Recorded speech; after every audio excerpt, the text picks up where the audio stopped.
Shalom peuple de Dieu, shalom bien-aimés frères et sœurs en Christ, chers auditeurs de la radio TV, Éveil charismatique catholique, la voix de la Trinité. Je vous salue dans le puissant et précieux nom de notre Seigneur Jésus-Christ en ce matin. Mon nom est frère Afi, j'aimerais bien-aimé laisser ces instants dans le contrôle du Tout-Puissant, en l'élevant, en le bénissant ensemble avec vous. Élevons la voix pour reconnaître la bonté et la fidélité de Dieu en ce matin, bien-aimé. Il nous a gardés, il nous a bénis, il nous a protégés. Seigneur, nous venons en ce matin reconnaître tes bienfaits. Nous venons reconnaître que tu es Dieu, l'unique, l'alpha, l'oméga, le commencement et la fin. Il n'y a point de Dieu comme toi. Papa, nous te bénissons en ce matin. Nous te bénissons, nous te louons, nous nous prosternons devant ton trône de gloire, ton trône de justice, Papa, pour te bénir, ton trône de grâce, ensemble avec les 24 vieillards qui sont devant ton siège royal, avec les 4 êtres vivants, les chérubins, les séraphins. Père, nous nous unissons à la cour céleste pour élever ton nom, pour élever ton saint nom et te bénir. Nous sommes reconnaissants pour le souffle de vie que tu nous as accordé. Merci pour la vie de mon frère et de ma sœur, que tu bénis en ce matin, que tu béniras davantage à travers cette parole. Merci pour ce chemin par lequel nous allons passer, que toi tu nous précèdes déjà. Yahweh, nous voulons reconnaître tes bienfaits, ta fidélité, ta bonté. Merci pour l'œuvre de la croix. Merci pour Jésus qui a tant, n'est-ce pas, fait pour nous. Nous sommes reconnaissants. Nous voulons reconnaître qu'il est notre Seigneur et Sauveur et te donner toute louange et gloire. Merci Saint-Esprit, nous t'invitons de prendre le contrôle et de nous accompagner. Nous ne pouvons rien faire sans toi, Saint-Esprit. Nous avons besoin de toi. Nous t'invoquons. Oh, viens prendre le contrôle de l'atmosphère spirituelle et physique. Sature ce moment. Commande ce moment. Sois le maître absolu, Saint-Esprit. Nous te laissons tout en nous. Oh, tout pour toi, Saint-Esprit. Remplis-nous. Conduis-nous. Guide-nous. Inspire-nous. Aide-nous à comprendre la parole de Dieu. Oui, que nous ne sortions pas de ce moment comme nous sommes entrés, mais que nous soyons, Saint-Esprit, transformés par la parole de Dieu, car la Bible déclare que ces paroles sont esprit et vie. Que l'esprit attaché à ces paroles s'attache à nos vies au nom puissant de Jésus-Christ de Nazareth. Amen. Alléluia. La Bible déclare, bien aimé, dans le livre de Genèse 13,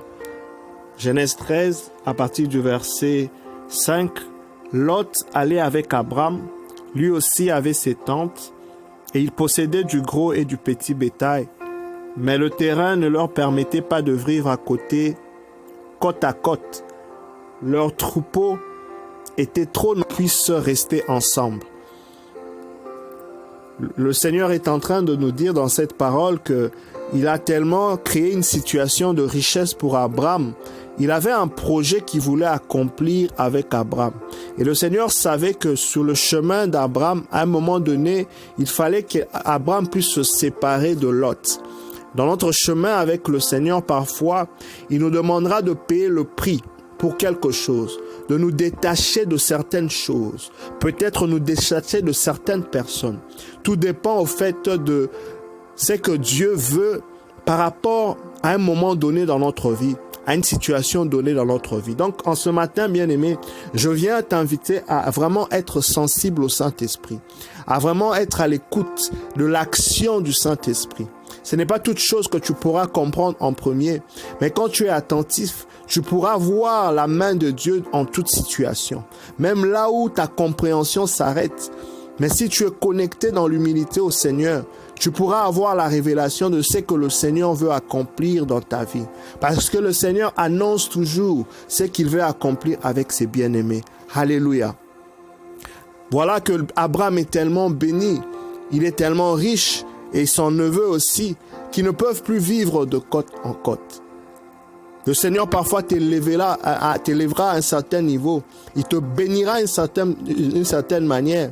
Et il voudra au fait que tu puisses préserver cette bénédiction, que tu puisses préserver cette élévation en te demandant des choses particulières, de payer un prix, de te séparer de certaines relations, de certaines manières de vivre, de certaines circonstances peut-être qui serviront de piège à ton bonheur, de piège à ton élévation.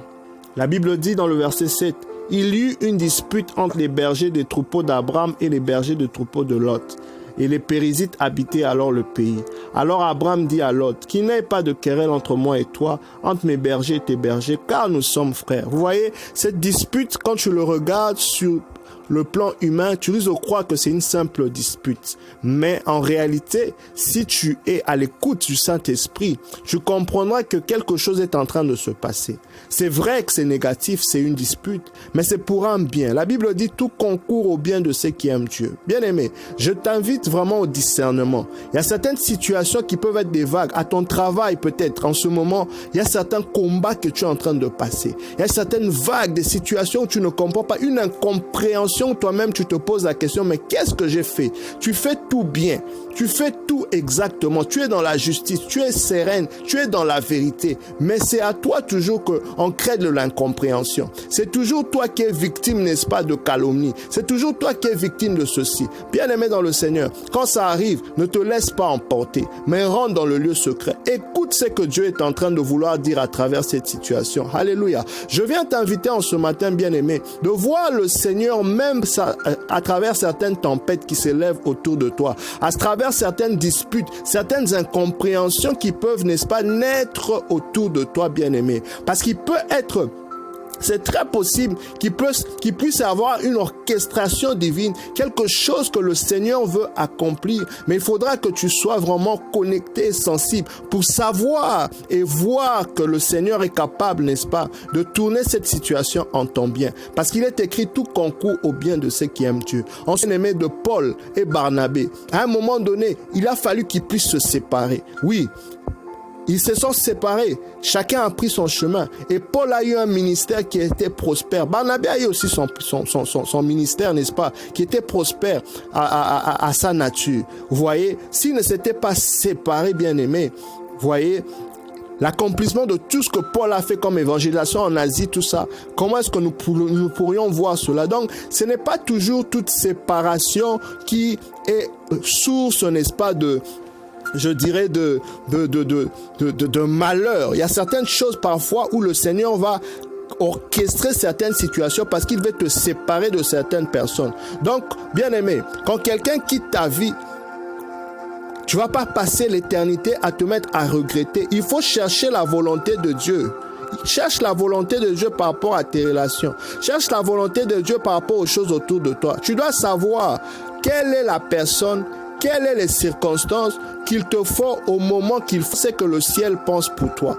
Alléluia. Il ne faudra pas se mettre à courir derrière le vent pendant que, n'est-ce pas, cela n'est pas dans la trajectoire du Seigneur pour toi. Cela n'est pas dans la volonté parfaite de Dieu pour toi. C'est très important, bien-aimé, de savoir la pensée parfaite de Dieu pour toi par rapport à une relation ou encore par rapport à toute autre chose. Tu dois interroger Dieu pour savoir quelle est, n'est-ce pas, Dieu, ta réponse, quelle est ta position par rapport à ce que je suis en train de vivre. Et le Seigneur va te dire, le Seigneur va se révéler à toi, parce qu'il est écrit, invoque-moi, je te montrerai les choses cachées dans le secret. Paix et joie. À un moment donné, la Bible nous dit Samson, qui était loin de Dieu, a demandé à ses parents d'aller prendre une femme chez les Philistins. Or, les Philistins, c'était même les ennemis d'Israël. Samson avait été suscité pour combattre les Philistins. La Bible dit que cette demande avait été inspirée par le Seigneur. Pourquoi? Parce qu'il voulait créer une incompréhension entre Samson et les Philistins, partant de cette relation que Samson voulait. Et comment le Seigneur opère? Les voies de Dieu sont les voies de Dieu. Elles sont parfois différentes des voies des hommes. L'homme se dira, mais telle tribu, telle personne, c'est nos ennemis, mais on ne peut pas aller là-bas. Mais le Seigneur veut accomplir quelque chose. C'est pourquoi c'est très important d'être sensible au Saint-Esprit. C'est très important d'être à l'écoute du Saint-Esprit pour savoir qu'est-ce que Dieu est en train de faire dans une situation. Alléluia. La Bible continue en disant, Abraham a proposé à Lot, il a dit, tout le pays n'est-il pas à ta disposition? Séparons-nous donc. Si tu vas à gauche, j'irai à droite. Si tu vas à droite, j'irai à gauche. Parfois, bien aimé, on n'est pas seulement appelé à se chamailler, à se disputer. Ou non. Parfois, il y a des choses, peut-être, tu peux te retirer calmement. Il peut y avoir des résolutions à l'amiable. Quand tu remarques, il faut rechercher la paix en toutes choses. Quand le Seigneur t'a parlé, dans tout ce que Abraham, il est en train de proposer paisiblement. C'est donc, il a l'attitude de quelqu'un qui a compris. spirituellement ce que le Seigneur lui demande de faire. Et c'est dans la paix qu'il vient trouver la résolution. Vous voyez, à partir du verset 10, la Bible dit « Lot leva les yeux et regarda toute la vallée du Jourdain, était bien arrosée. » C'était avant la destruction de Sodome et Gomorrhe par Yahweh. C'était comme un jardin de Yahweh, comme le pays d'Égypte en arrivant de Sor. Lot choisit donc pour lui toute la vallée du Jourdain et il partit vers l'Orient. Bien-aimé dans le Seigneur, à travers cette parole, j'aimerais te dire en ce matin que tout ce qui ne brille n'est pas l'or. Tout ce qui brille n'est pas or. C'est pourquoi c'est très important. Vous savez, Dieu a une destinée pour nous. Il a un projet de paix et de bonheur pour nous. En parallèle, l'ennemi veut combattre notre destinée. Il a des projets de malheur pour nous. Donc, c'est un ange, il était ange de lumière. Donc, il peut se déguiser, il peut déguiser un projet, il peut déguiser une personne, simplement pour te faire perdre, ne pas te faire entrer dans ta destinée. Vous voyez, Lot a choisi ce qui était beau. Lot a choisi ce qui était beau par rapport aux yeux. Mais le Seigneur savait qu'en peu de temps, cet endroit serait détruit. Bien aimé, il y a des personnes qui ont laissé leur boulot, pensant que voilà, ils vont poursuivre une autre carrière qui est mieux. Et en partant de l'autre côté, ils ont tout perdu. Il y a certaines personnes qui ont rejeté des projets simplement parce qu'ils n'avaient pas, voilà, tel critère. Ils n'avaient peut-être pas ça. Et ils ont suivi peut-être des choses par leurs yeux, par les sentiments, ce qui était beau. Mais le Seigneur savait que la personne qui se présentait devant toi était la meilleure personne pour toi, pour ta destinée. Regardons le cas de Jacob. Bien aimé, la Bible déclare que Jacob, premièrement, avait voulu être en mariage avec Rachel. Mais il a été dribblé par Laban, on l'a donné Léa. Mais Jacob a tellement tenu à Rachel parce qu'elle était belle de figure. Dans la famille de Jacob, Abraham, sa femme Sarah était belle de figure. Rebecca, la femme d'Isaac, était belle de figure. Donc ils étaient dans une lignée où cette famille, ils aimaient les femmes qui étaient belles de figure. Même David, quand il est tombé, la Bible dit, la femme d'Uri était belle de figure. Donc vous voyez, c'était un penchant de cette famille. Donc Jacob s'est retrouvé, n'est-ce pas, à vouloir aimer Rachel, bien qu'on l'avait déjà donné Léa. Et pourtant, quand nous regardons, c'est par Léa qu'est venue les 12 tribus, n'est-ce pas, d'Israël.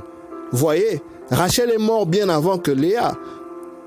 Donc la femme de la destinée vraiment de Jacob, on peut dire que c'était Léa, parce qu'à travers elle est sorti ce que Dieu a réalisé comme, n'est-ce pas, des grands projets. Le peuple d'Israël est sorti par Léa.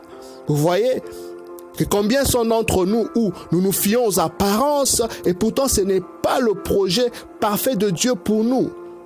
Ce n'est pas l'enfant de la promesse Isaac. Mais nous recherchons Ismaël, des projets qui naissent, n'est-ce pas, de la chair, de notre émotion, de notre ambition. Bien-aimé, je viens te demander en ce matin de faire très attention de ne pas se conduire par des ambitions personnelles. Tu dois agir en fonction de la vision. Un peuple sans vision, c'est un peuple sans frein, dit la Bible. La vision naît de la foi. Donc tu dois être connecté à Dieu. Ça revient vraiment à être sensible encore. Écoutez le Seigneur. Alléluia. La Bible dit, mes brebis me connaissent, ils reconnaissent ma voix. Nous devons savoir quel est le projet parfait de Dieu en fonction de nos relations, en fonction de ce que nous voulons faire. C'est très important. Lot a choisi ce qui paraissait beau, mais en réalité, ça allait être détruit.